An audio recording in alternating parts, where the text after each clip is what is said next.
ओम श्री परमात्मा नमः।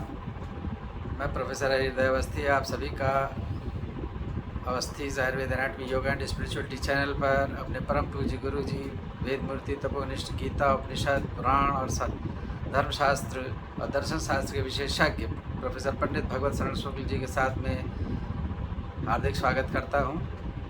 हम लोग सांख्य तत्व कौमुदी के ऊपर चर्चा कर रहे हैं और तीसरी कारिका है जिसमें 25 तत्व जो सांख्य ने बताए हैं और चरक 24 तत्व मानता है।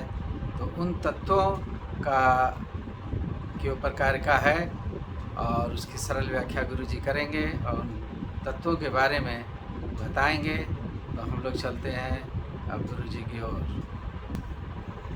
नमोस्तनंताय सहस्रमूर्तये सहस्रपादाक्षि शिरोरुबाहवे सहस्रनाम्ने पुरुषाय शाश्वते सहस्रकोटियोगधारिणे नमः। कृष्णाय वासुदेवाय हरे परमात्मने प्रणतक्लेशनाशाय गोविंदाय नमः।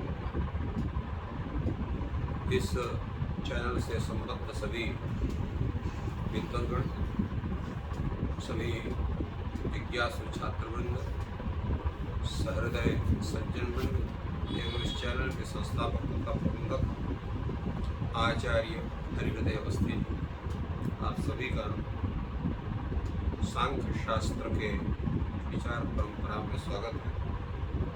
आज हम लोग तीसरी कारिका पर विचार करेंगे, जिसका अवतरण देते हुए आचार्य वाचस्पति मिश्र कहते हैं, तदेवं प्रक्षावदपेक्षितार्थत्वेन शास्त्रारम्भं समाधाय शास्त्रम् आरभमाणः श्रोतृबुद्धि समवधानाय तदर्थं संक्षेपतः प्रतिजानीते। तात्पर्य यह है कि अभी तक जो प्रथम कारिका है उस पर यह विचार हुआ कि शास्त्र की क्या जरूरत है। तो उसे बता दिया कि आत्यंतिक और एकांतिक दुख की निवृत्ति के लिए इस शास्त्र की जरूरत है। दूसरी कारिका में यह बताया गया कि संसार के जितने दृष्ट उपाय हैं अथवा उसका तो निराकरण प्रथम कारिका में हुआ, किंतु वैदिक उपाय हैं जो ऐकांतिक दुख की निवृत्ति करते हैं और जो आत्यंतिक दुख की निवृत्ति करते हैं। तो अगर उनसे समाधान हो जाता है तो शास्त्र की क्या जरूरत है, उसका भी खंडन किया गया। वह जो विचार है वो अशुद्धि और अतिशय से युक्त है। अशुद्धि का मतलब है कि उसमें हिंसा, वैदिक हिंसा होती है और यागादि कर्म करने के बाद हिंसा का प्रायश्चित किया जाता है उस पाप के लिए, उसलिए जो है वो अविशुद्धि से युक्त है और अतिशय से युक्त इसलिए है कि और जो अन्य याग हैं वो दूसरे कर्म विशेष के लिए किए जाते हैं। इसलिए सर्वाधिक उपाय जो ये तत्व ज्ञान है वही आत्यंतिक और ऐकांतिक दुख की निवृत्ति करने में समर्थ है। तो इतना विचार हुआ। अब ये जो इतना विचार होने के बाद यह जो शास्त्र है ये क्या है, ये जो बुद्धिमान व्यक्ति है, प्रेक्षावत अपेक्षितार्थत्व है। प्रेक्षावत क्या है, जो किसी भी कार्य विशेष को बहुत ही विचार पूर्वक करते हैं उनको प्रेक्षावत या बुद्धिमान कहा जाता है। तो उनके लिए ये शास्त्र उपयोगी है। तो शास्त्र के उपयोगी होने के कारण ये शास्त्रारंभ करना चाहिए, ऐसा समाधान किया गया। और समाधान करके शास्त्र को आरंभ करते हुए जो श्रोता हैं उनकी बुद्धि के, उनके चित्त को, उनकी एकाग्रता के लिए इस सांख्य शास्त्र का जो स्वरूप है उसको संक्षेप में उसका विवरण प्रस्तुत कर रहे हैं। मूल प्रकृति रविकृति महदाद्या प्रकृति विकृत यह सप्त षोडशकस्तु विकारो न प्रकृति न विकृति पुरुष। प्रकृति और विकृति प्रकृति का अर्थ होता है प्रकरोति उत्पादयति की प्रकृति, जो दूसरे को उत्पन्न करे उसको प्रकृति कहते हैं, और जो विकार को प्राप्त करे उसको विकृति कहते हैं। तो जैसा आप सब जानते हैं कि जो सांख्य के सिद्धांत में जो तत्त पदार्थ हैं या जो उनके, तो उसमें पुरुष है, प्रकृति है, महत्तत्व है, अहं तत्व है, एकादश इंद्रिय हैं, पंच तन्मात्र और पंच महाभूत, इतने जो है 25 पदार्थ ये माने जाते हैं। तो उनका पूरा विवरण और उनके स्वरूप का विचार यहाँ पर किया जा रहा है। कहते हैं मूल प्रकृति है अविकृति, जो मूल प्रकृति है जिसके द्वारा संपूर्ण सृष्टि प्रारंभ होती है, वो अविकृति, वो किसी का विकार नहीं है, वो स्वतः उद्भूत स्वरूप है। और जो महत है, महत तत्व है, और जो अहं तत्व है, ये प्रकृति भी है और विकृति भी है। क्योंकि महत तत्व जो है वो प्रकृति से उत्पन्न होकर प्रकृति का विकार है, और वो अहं तत्व को उत्पन्न करता है, इसलिए वो प्रकृति भी है। इसी तरह से जो अहं तत्व है वो महत तत्व का विकृति है, और वह स्वयं पंच तन्मात्रा एकादश इंद्रियों को उत्पादित करता है। इस कारण से वो भी प्रकृति भी और विकृति भी है। इसलिए कहा प्रकृति विकृता यह सब, प्रकृति और विकृति ये 7 है। 7 कौन कौन है? एक तो बुद्धि हो गए, जो भी प्रकृति भी है और प्रकृति भी है। दूसरा अहं तत्व हो गए, एक प्रकृति भी है और विकृति भी है।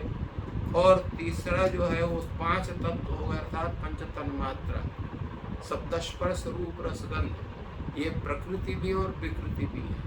ये जो है महत की अहम तत्व की ये विकृति है, और पंच महाभूत की प्रकृति है। तो इस तरह से ये जो है ये 7 अर्थात महत तत्व, अहम तत्व और पंच तन्मात्राएं, ये प्रकृति और विकृति दोनों मानी जाती हैं। और षोडशकस्तु विकारः न प्रकृति न विकृति। और ये 16 है। 16 का मतलब पंच कर्मेंद्रिय, पंच ज्ञानेंद्रिय, मन और पंच महाभूत।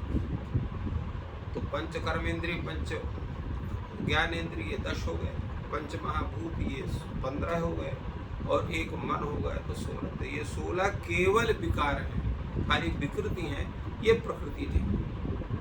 परंतु पुरुष कैसा है?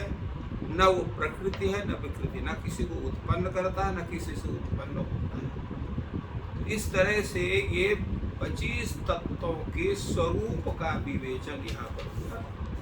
अब आगे हम लोग चलते हैं, अन्य जगह उसका विचार करते हैं। जो सांख्य तत्व हिंदी में इस पर बहुत सुंदर विचार हुआ है, और पूरा प्रामाणिक विचार। उसमें कहते हैं कि संक्षेपता ही शास्त्रार्थ चतस्रः विधा, कश्चिदर्थः प्रकृतिरेव कश्चिदर्थः विकृतिरेव कश्चित् प्रकृति कश्चित् अनुभय रूपः। ये कहते हैं इसमें इस शास्त्रार्थ में 4 विधाएं, 4 स्वरूप हैं, 4 प्रकार के पदार्थ हैं। कश्चिदर्थः प्रकृति, ऐसे कश्चिदर्थः प्रकृति, केवल वो कोई अर्थ है केवल प्रकृति ही होता है, अर्थात वो किसी का विकार नहीं होता, जैसे मूल प्रकृति होता है। कश्चिद अर्थ विकृति, कोई ऐसे अर्थ है जो केवल विकृति होते हैं, जैसे 16 पदार्थ ये केवल विकृति है, इनकी चर्चा भी हुई थी। और कश्चित प्रकृति विकृति, कोई प्रकृति भी है और विकृति भी है। ऐसे कौन हो गए? तो ये 7 हो गए, मादादि शब्द, जो प्रकृति भी है और विकृति भी है। और कश्चित अनुभय रूपा, जो दोनों नहीं है, कौन है? पुरुष है, वो दोनों नहीं होते हैं। इसका विचार भी सुंदर कर रहे हैं। तत्र का प्रकृति, प्रकृति क्या है? इसका उत्तर दे रही इत्यत उत्तम मूल प्रकृति ही अविकृति। मूल प्रकृति है जो अविकृति, अर्थात किसी का विकार नहीं है। प्रकृति का मतलब क्या होता है? प्रकरोति उत्पादयति प्रकृति, जो किसी को उत्पन्न करे वो प्रकृति होती है, और ये प्रधान है, अर्थात ये किसी का विकार न होने के कारण सर्वमुक्त रूप से यही जो है सृष्टि की अधिष्ठात्री है। और ये कैसी है ये? तो सत्व रजस रजस तमसाम साम्यावस्था, इसमें सत्व गुण, रजोगुण और तमोगुण की साम्यावस्था माने एक बराबर रहते हैं। तो जब ये तीनों एक बराबर रहेंगे तो उस समय सृष्टि की प्रक्रिया प्रारंभ नहीं होती। जब इनमें विकार होता है तभी जो है वो प्रारंभ होती, सृष्टि होती है। इसलिए लिखा है कि प्रधानम सत्वरस्तमसाम साम्यावस्था सा अविकृति प्रकृति रे वित्यर्थ। वो अविकृति है, किसी का विकार नहीं है, केवल प्रकृति ही है। अब उसमें प्रश्न होता है कि खाली इसको प्रकृति के, इसको किसी का, ऐसा मान लो कि पुरुष से ये उत्पन्न होते हैं तो पुरुष की विकृति हुई और बाकी की प्रकृति हो, तो ऐसा क्यों नहीं कर सकते? कुतः इत्युक्तम मूले मूलश्चासो प्रकृतिश्चेति मूल प्रकृति, ये मूल भी है और प्रकृति भी है। किसकी ये जो है किसकी ये प्रकृति है? तो विश्वस्य कार्य संघातस्य सा मूलम, ये संपूर्ण जितना कार्य समूह है विश्व का, उसका ये मूल कारण है, क्योंकि इसी संपूर्ण विश्व उत्पन्न होता। न तो अस्याह मूलांतरम अस्ति, इसका कोई मूल नहीं है, अर्थात प्रकृति का कोई फिर कारण नहीं है। प्रकृति का कारण क्यों नहीं मानते? क्या इसलिए नहीं मानते हैं? प्रकृति का कारण जिसको मानेंगे तो उसका भी कारण किसी को मानना पड़ेगा, फिर उसका भी कारण किसी को मानना पड़ेगा, तो ये अनंत कार्य कारण भाव चलता रहेगा। तो कहीं पर तो एक जगह रुकना पड़ेगा ना, एक सिद्धांत बनाना पड़ेगा। इसलिए मूल प्रकृति में ये सिद्धांत हो गया, जिसे कहा अनवस्था प्रसंगा। अनवस्था का मतलब क्या होता है? अप्रामाणिक अनंत प्रवाह मूलक प्रसंगत्वम अनवस्थात्वम।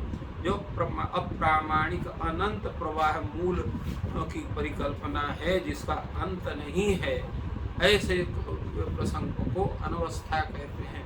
तो अगर हम इसी तरह से प्रत्येक मूल प्रकृति का भी मूल किसी को मानेंगे, फिर उसका भी मूल मानेंगे, फिर उसका ही मूल मानेंगे, तो ये अनंत कार्य कारण भाव की परिकल्पना जो होगी, जो कभी समाप्त नहीं होगी। तो इसलिए कहीं तो आपको विश्राम करना पड़ेगा, किसी को तो मूल मानना पड़ेगा। इसलिए मूल प्रकृति को ही मूल माना जाता है, वो सबकी मूल है, उसका मूल कोई नहीं। और अगर माना भी जाए तो न च अनवस्थायाम प्रमाणम अस्ति, क्योंकि अनवस्था मानने में कोई प्रमाण भी नहीं है, क्योंकि सर्वत्र जो है किसी ना किसी को आपको कारण मानना पड़ता है। नहीं तो बीज वृक्षवन न्याय, जैसे बीज पहले हुआ कि वृक्ष हुआ, कि वृक्ष हुआ कि बीज हुआ, तो इस तरह से अनवस्था दोष प्रसंग होता है।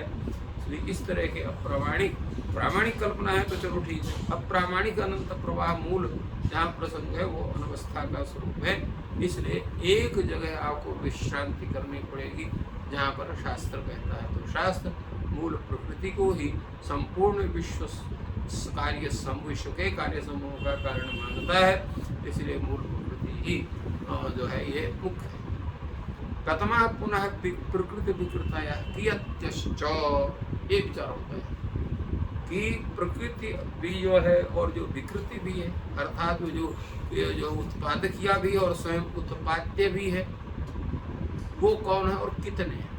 कथमा पुनः प्रकृति विकृताया कियत्यश्च, इस पर प्रश्न, इस पर उत्तर हुआ इत्यतो उत्तम महदाद्याः प्रकृति विकृतया सप्त। जैसे पहले पूर्व में श्लोक की व्याख्या में, कारिका की व्याख्या में कहा गया था कि महत तत्व, अहं तत्व और पंच तन्मात्रा अर्थात शब्द स्पर्श रूप रसगंध, ये क्या है? ये प्रकृति भी है और विकृति भी। कैसे है प्रकृति और प्रकृति है?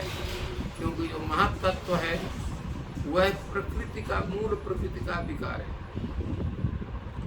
किंतु वह अहं तत्व को उत्पन्न होने के कारण अहं तत्व की प्रकृति बनता है। इसी प्रकार अहं तत्व जो है वह जो है महत तत्व का विकार है, किंतु वही महत तत्व एकादश इंद्रिय और जो है पंच तन्मात्राओं का उत्पादक होने के कारण प्रकृति भी बनता है। इसी तरह से पंच तन्मात्राएं ये अहं तत्व की विकृति हैं, किंतु यही पंच महाभूत की ये प्रकृति भी है, क्योंकि पंच महाभूत यहीं से उत्पन्न होते हैं। इस कारण से जो महत तत्व है, अहं तत्व है और शब्द स्पर्श रूप रसगंध पंच तन्मात्राएं हैं, ये सात ये प्रकृति भी है और विकृति भी है। प्रकृतयश्च विकृतयश्च ताः इति प्रकृति विकृतयः सत्य, जो प्रकृति भी है और विकृति, इसलिए उनको प्रकृति विकृतयः सत्य, ऐसा इस पर विचार किया गया। अब इस पर थोड़ा सा और प्रकाश डालते हुए थोड़ा सा जो है उसको स्पष्ट रूप से व्याख्या आचार्य वाचस्पति विश्व करते हैं। तथा ही महत्तत्वम अहंकार से प्रकृति प्रकृतिश्च मूल प्रकृते है एवं अहंकार तत्व तन्मात्राणाम इंद्रियाणाम च प्रकृति प्रकृतिश्च महतः एवं पंच तन्मात्राणि तत्वानि भूतानाम आकाशादीनां प्रकृतयः प्रकृतयश्च अहंकारस्य। यद्यपि इस पर चर्चा हुई है, इस पर विचार हुआ है, किंतु शास्त्रकार जो बोल रहा है उस पर भी विचार करना आवश्यक है, क्योंकि महत्तत्व अहंकार तत्व की प्रकृति है, किंतु वही महत्तत्व मूल प्रकृति का विकृति है।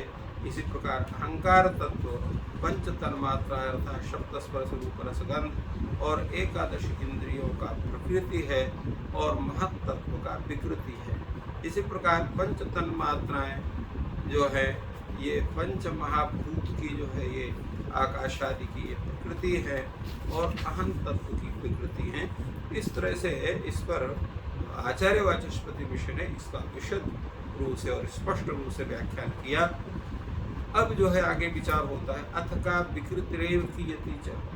अब विचार ये हो रहा है कि जिसको आपने विकृति कहा, षोडश का विकार, तो ये जो 16 पदार्थ हैं केवल विकृति है, तो ये कितने हैं, कौन कौन से हैं, इस पर विचार हो रहा है। और उस पर विचार कहते हुए जो है कारिकाकार कहते हैं इत्यतु उत्तम षोडशकस्तु विकारा, ये 16 जो है केवल विकार हैं, किसी की प्रकृति नहीं, केवल विकृति बनते हैं।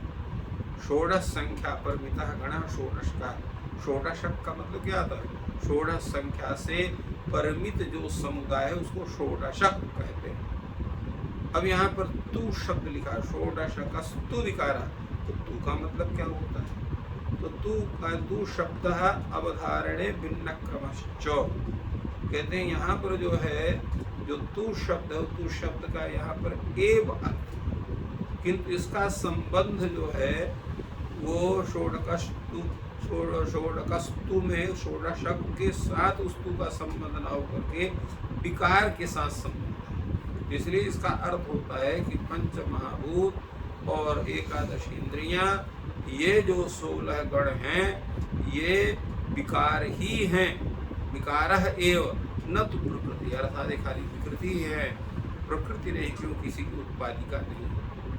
यद्यपि इसमें प्रश्न हो सकता है, भाई जैसे पृथ्वी है, पृथ्वी से अनेक प्रकार के बीज उत्पन्न होते हैं, बड़े बड़े वृक्ष उत्पन्न होते हैं, तो क्या उसकी जो है प्रकृति नहीं होगी। इसी प्रकार दूध है, दही है, दूध जैसे हो गया, दूध भी जो है वो जो है प्रकृति है, प्रकृति कहते हैं, वो भी जो है वो पंच महाभूत के अंतर्गत होगी, उससे दध्यादि विकार होते हैं। इसी प्रकार जो है तो इनको हम विकृति क्यों न माने, पृथ्वी को बीजादि की विकृति माने, इसी प्रकार दुग्ध को दध्यादि की जो है प्रकृति मान लिया जाए, तो प्रकृति जो प्रकृति ये पंच महाभूत हो सकते हैं, इस पर भी विचार हो सकता है।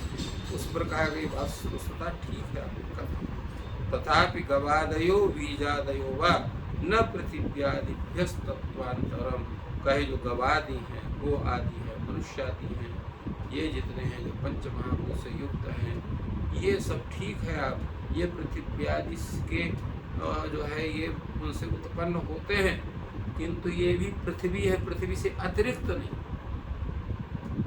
जो उत्पन्न हो करके अपने उपादान कारण से पृथक रूप में प्रतीत होता हो, वो न विकृति होगा, ये तो वही है। तो ये जो वही है पार्थिव का पार्थिव ही है, पार्थिव से अतिरिक्त कोई दूसरा पदार्थ नहीं होता है, इस कारण से वो विकृति नहीं होता, वो प्रकृति के रूप में ही उपस्थित रहता है। तथा गवादेव बीजादेवा न पृथिव्यादिभ्यः तत्वांतरम, पृथिव्यादि से ये अन्य तत्व वाले नहीं है, उसी तत्व में तत्वांतरोपादानंत प्रकृतित्व, प्रकृति क्या है? जो अन्य तत्व का उपादान कारण। अगर वो स्वयं का स्वयं उपादान कारण है तो वो उससे पृथक नहीं माना जाता है। यह विप्रेतम इति न दोषा। यहाँ पर प्रकृति शब्द से उससे उत्पन्न होने वाला कोई पदार्थ नहीं है। तत्वांतरोपादानत्वम प्रकृतित्वम इति अभिप्रेतम। यहाँ प्रकृति शब्द से अभिप्रेत ये है, प्रकृति शब्द से ये लिया जाता है कि जो अन्य तत्व का उपादान कारण बने वही जो है वो प्रकृति होता है। तो ये जो जैसे महदादी, तो महत तत्व जो है अहम तत्व का तो अहम तत्व क्या है? प्रकृत्यंतर हो गए, इसलिए महत तत्व प्रकृत्यंतर हो गया। इसी प्रकार अहम तत्व है वो पंच तन मात्राओं को उत्पन्न करता है, एकादश इंद्रियों को उत्पन्न करता है, तो इसलिए उसमें तत्वांतरोपादानत्व जो है अहम तत्व में हो गया तो वो प्रकृति हो गया। इसी प्रकार पंच तन्मात्राएं जो हैं वह पंच महाभूत को पृथक तत्व के रूप में उत्पादन करते हैं। इस कारण से पंच तन्मात्राएं भी उनमें भी तत्वांतरोपादानत्व होने से प्रकृतित्व हो गया। किंतु जो एकादश इंद्रिय हैं इनसे कुछ भी अन्य तत्व उत्पन्न नहीं होता है। इसी प्रकार पंच महाभूत से भी कोई भिन्न तत्व उत्पन्न नहीं होता है, इसलिए उनके उपादान कारण नहीं बनते हैं। फलतः ये प्रकृति नहीं माने जाते हैं, खाली विकृति ही माने जाते हैं। सर्वेषां गोघटादीनां स्थूलता इंद्रिय ग्राह्यता च। अब इनमें चूंकि जितने भी गोघट पदार्थ हैं ये स्थूल भी हैं और इंद्रिय से गृहीत भी होते हैं, तो समेत इसलिए समान है। न तत्वांतरम, ये भिन्न तत्व नहीं माने जाते, ये निश्चित। इसलिए और जो पुरुष वो क्या है? अनुभय रूपम करने से न प्रकृति न विकृति पुरुषा। तो ये न प्रकृति है पुरुष और न विकृति है, किसी को न उत्पन्न करता है न किसी से उत्पन्न करता है। तो एतत् सर्वम उपरिष्टात् उपपादयिष्यते। इतना जो ये कथन हुआ है सभी का संक्षेप में विचार किया गया है। इसका आगे और स्पष्ट रूप से इस पर व्याख्यान दिया जाएगा। इस प्रकार आचार्य वाचस्पति मिश्र ने इस कारिका की सुंदर सुस्पष्ट और जो है वैज्ञानिक व्याख्या की। इन शब्दों के साथ आज का यह सांख्य तत्व चिंतन यहीं पर पूर्ण होता है। आप सभी को जय श्रीमन्नारायण। तो इस प्रकार गुरुजी ने बहुत ही सुंदर और सरल रूप में 25 तत्वों का वर्गीकरण या क्लासिफिकेशन किस तरीके से सांख्य में हुआ है और क्यों हुआ है उसका वर्णन किया। और वस्तुनिष्ठ प्रश्न इसमें जो है एमडी एंट्रेंस और जो लेक्चरशिप के लिए बनते हैं कि मूल प्रकृति क्या है और प्रकृति विकृति क्या है और षोडश विकार में कौन कौन माने जाते हैं और न प्रकृति और न विकृति कौन है। तो इसमें से किसी के ऊपर भी जो है वस्तुनिष्ठ प्रश्न बन जाता है। इसलिए बहुत ही जो है ये प्रमुख या इम्पॉर्टेंट कारिका है जिसको छात्रों को ज़रूर समझना चाहिए। और ईश्वर आपकी सहायता करें। आपका दिन शुभ हो। धन्यवाद।